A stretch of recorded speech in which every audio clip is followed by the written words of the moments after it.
اور یہ عقیدہ اہل سنت والجماعت ہے کہ جیسے موت حق ہے، قیامت بھی حق ہے، نص ہے ان الساعۃ آتیۃ، اسی طرح عذاب قبر بھی حق ہے اور ثواب قبر بھی حق ہے۔ ائمہ اربعہ کا یہ متفق علیہ قول مبارک ہے کہ عذاب القبر حق لا ينکرها الا ضال او مضل، عذاب قبر حق ہے، اس کا انکار وہی کرتا ہے جو گمراہ ہو۔ میرے آقا سرکار دو عالم، رحمت دو عالم، محبوب دو عالم صلی اللہ علیہ وسلم جب اٹھتے تھے نا صبح کو تو آسمان کی طرف دیکھ کے جہاں اور آیتیں پڑھتے تھے وہاں یہ بھی روز کہتے تھے اللہم انت قیم السماوات والارض ومن فیہن، اللہم انت نور السماوات والارض ومن فیہن، اللہم انت الحق ووعدک الحق ولقاؤک حق والجنت حق والنار حق والساعۃ حق والنبیون حق ومحمد صلی اللہ علیہ وسلم حق۔ یعنی حضور روزانہ دہراتے تھے کہ یا اللہ ہمارا ایمان ہے، قیامت بھی حق ہے، جنت بھی حق ہے، دوزخ بھی حق ہے، انبیاء بھی حق ہے، سرکار دو عالم صلی اللہ علیہ وسلم بھی حق ہے۔ تو حضور یہ بات روزانہ دہراتے۔ اور اسی طرح حضور صلی اللہ علیہ وسلم نے فرمایا دعاؤں میں کہ اللہم انی اعوذ بک من عذاب القبر وفتنۃ القبر وفتنۃ المسیح الدجال وفتنۃ المحیا والممات۔ تو حضور عذاب قبر سے بھی پناہ مانگتے۔ اب لوگوں نے اختلاف پیدا کر دیے ہیں کہ جی قبر سے کون سی قبر مراد ہے؟ ایک آدمی کو جانور کھا گئے، وہ تو جانوروں کے پیٹ میں ہے تو اس کی قبر کہاں ہے؟ ایک آدمی ڈوب کے مر گیا ہے، ایک آدمی آگ میں جل گیا ہے،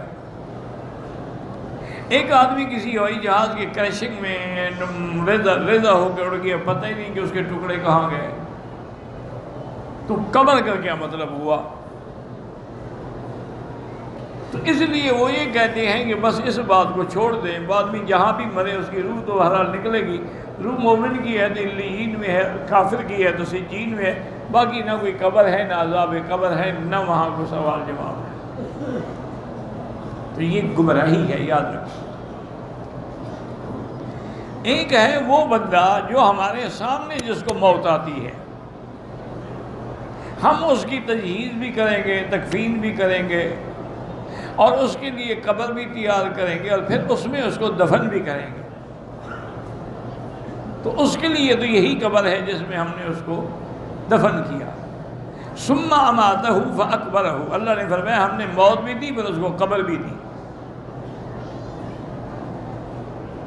اور اسی طرح یہ بھی میرے آقا نے فرمایا کہ جب آدمی قبر میں جاتا ہے تو اللہ کے فرشتے، ایک کا نام منکر ہے اور ایک کا نام نکیر ہے، وہ آ کے اس سے سوال کرتے ہیں۔ اور حضور نے جواب بھی بدلا دیے کہ مومن جو ہوگا جب اس سے کہیں گے کہ من ربک، تو کہے گا ربی اللہ، میرا رب میرا اللہ ہے۔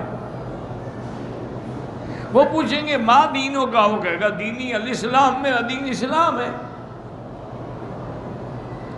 وہ پوچھیں گے کہ ما تقول فی حق ھذا الرجل، اس بندے کے بارے میں کیا؟ وہ کہے گا محمد الرسول اللہ، وہ اللہ کے نبی ہیں، اللہ کے رسول ہیں۔ اب وہ کامیاب ہو گیا۔ اب اس کو فرشتے کہیں گے کہ نم کا نومت العروس، اب تم آرام کرو، مزے کرو۔ اور قبر سے ہی اس کے لیے جنت کی طرف کھڑکی کھولی جائے گی اور جنت اس کو دکھلائی جائے گی، اور جہنم کی طرف کھڑکی کھول کے جہنم بھی دکھلائیں گے کہ دیکھو یہ جہنم ہے، اگر تم مومن نہ ہوتے تمہارا ٹھکانہ یہ ہوتا۔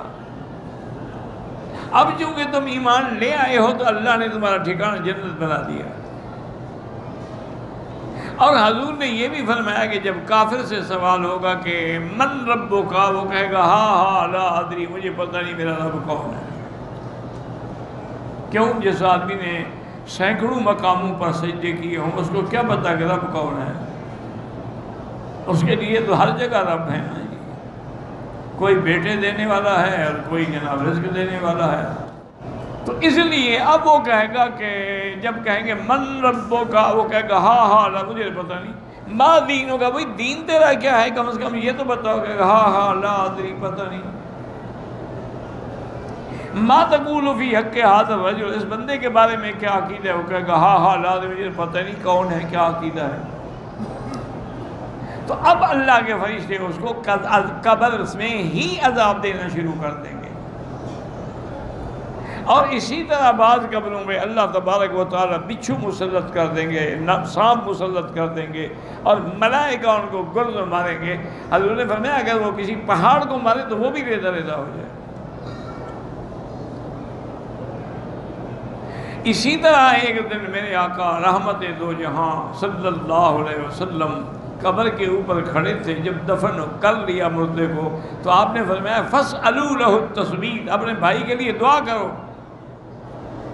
الآن یسأل، ابھی سوال جواب ہوگا، دعا کرو کہ اللہم ثبت ہو، یا اللہ اس کو ثابت قدم رکھنا، صحیح جواب دے سکے۔ تو یاد رکھو قبر پہ کھڑے ہو کے دعا مانگنا سنت ہے جو ہمارے لوگوں نے چھوڑ دی ہے۔ جنازے کے بعد دعا مانگنا بدعت ہے جس کو ہم تین دفعہ مانگتے ہیں۔ بدعت پہ اصرار ہے اور سنت سے انکار ہے۔